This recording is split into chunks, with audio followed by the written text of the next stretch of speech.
Assalamualaikum warahmatullahi wabarakatuh. Pada kesempatan kali ini saya akan membuat tugas ujian akhir semester saya dengan mata kuliah analisis kebijakan pembangunan yang diampu atau yang sebagai dosen saja itu Bapak Aris Munandar, dengan judul evaluasi program sebagai teknik analisis pembangunan. Pembangunan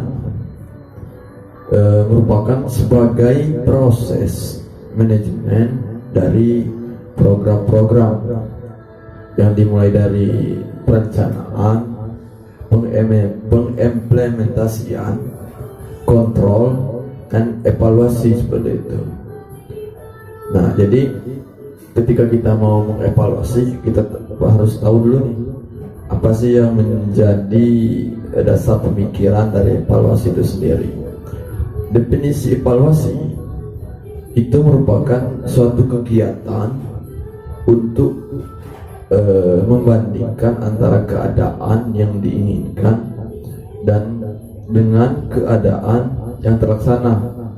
Proses itu menentukan nilai suatu keadaan dari nilai yang seharusnya.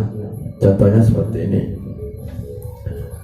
Ketika kita sudah menjalankan, sudah terbentuk, itu namanya perencanaan, sudah diimplementasikan, dengan kita mau mengevaluasi suatu program, yang itu baik program pembangunan, kita tahu dulu nih seberapa kuat kita di perencanaan seperti itu, di planning kita. Nah, kita akan membandingkan dari hasil perencanaan kita di evaluasi itu sesuai nggak, berjalan nggak dengan yang seharusnya seperti itu, dengan yang sudah direncanakan. Ini merupakan menentukan dengan cara penilaian. Seharusnya nilainya dari awal kita 100%, misalkan ini sudah terlaksana, tapi setelah dilaksanakan dan dievaluasi itu cuma berjalan 80%. Ada apa nih? Ada kendalanya di mana seperti itu? Ketika kita mau mengevaluasi program juga, evaluasi itu merupakan suatu rangkaian yang dilakukan dengan sengaja untuk melihat tingkat keberhasilan suatu program. Kegiatan untuk melihat keadaan dari sebuah program berdasarkan ukuran yang dipersyaratkan secara terencana, sistematis untuk mendapatkan masukan. Seperti itu. Jadi kegiatan-kegiatan ini merupakan teknik-teknik dari evaluasi program. Selanjutnya, menurut Ishak dan William, itu menyatakan bahwa evaluasi program itu menyadarkan dan mewujudkan 3 rangkaian tahapan. Seperti apa sih rangkaian tahapannya yang dimaksud menurut Ishak dan William ini? Yang pertama itu menyatakan secara jelas dan spesifik mungkin masing-masing tujuan suatu yang bisa diukur dan diamati. Nah, selanjutnya itu sarana, rencanakan sebagai strategi dan aktivitas yang akan dilaksanakan untuk mencapai masing-masing tujuan. Selanjutnya ukuran, pilih dan kembangkan ukuran-ukuran yang dengan itu masing-masing tujuan akan ditentukan. Tuh.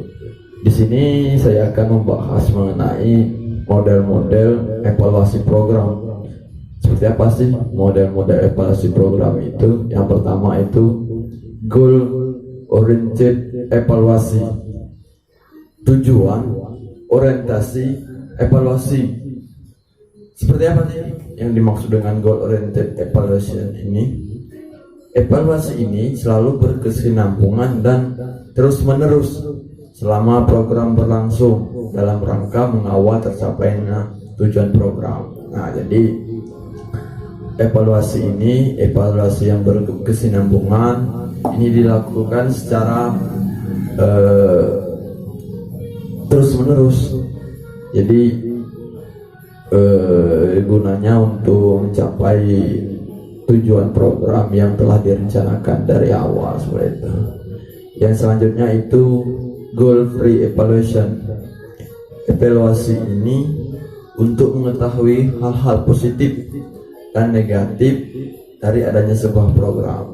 Ketika kita mau menjalankan satu program yang telah direncanakan, kita mau evaluasi benefit dari program ini, hal positif dan negatifnya seperti apa, seperti itu.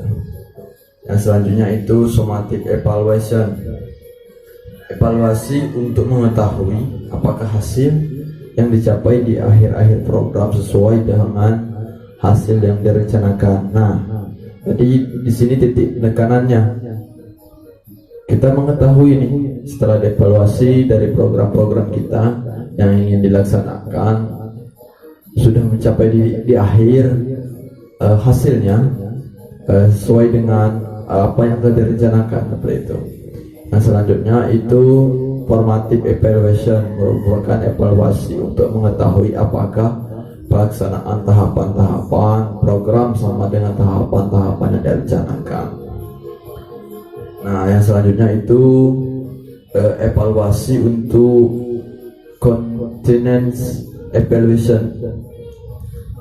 Evaluasi ini untuk dilakukan dengan membandingkan sebuah program dengan program lainnya yang serupa. Misalkan penjalanan program terdahulu itu mulai dari perencanaan sampai ke evaluasi, kita bandingkan dengan program yang serupa yang sama dengan yang kita laksanakan pada saat ini seperti itu. Nah, yang selanjutnya itu Alkin evaluation. Evaluasi ini terintegrasi yang dilakukan dengan 5 tahapan. Yang pertama itu assessment need atau need assessment. Assessment berdasarkan kebutuhannya seperti itu. Yang kedua itu program perencanaan. Yang selanjutnya formasi evaluasinya. Yang selanjutnya summative evaluation dan impact analysis. Nah, yang selanjutnya itu SIP A, konteks input proses produk evaluation. Apa sih yang menjadi input suatu proses dan menjadi produk yang setelah dievaluasi untuk menjalankan capainya suatu tujuan itu sendiri. Nah, yang pertama itu evaluasi ini terintegrasi yang dilakukan dengan 4 tahapan. Yang pertama itu kita evaluasi dulu kondisi awalnya seperti apa. Yang selanjutnya itu evaluasi proses, evaluasi hasil. Nah, di sini gunanya. Yang selanjutnya itu discrepancy evaluation atau evaluasi bertahapan berkesenjangan antara standar yang dipersyaratkan dan dalam pelaksanaan program dengan realita implementasi dari program tersebut. Nah, itu merupakan beberapa cuplikan yang bisa saya pahami dari kuliah Bapak Aris Munandar. Semoga ini bermanfaat untuk kawan-kawan di luar sana dan menambah wawasan dan referensi dari kawan-kawan. Mungkin itu saja yang dapat saya sampaikan.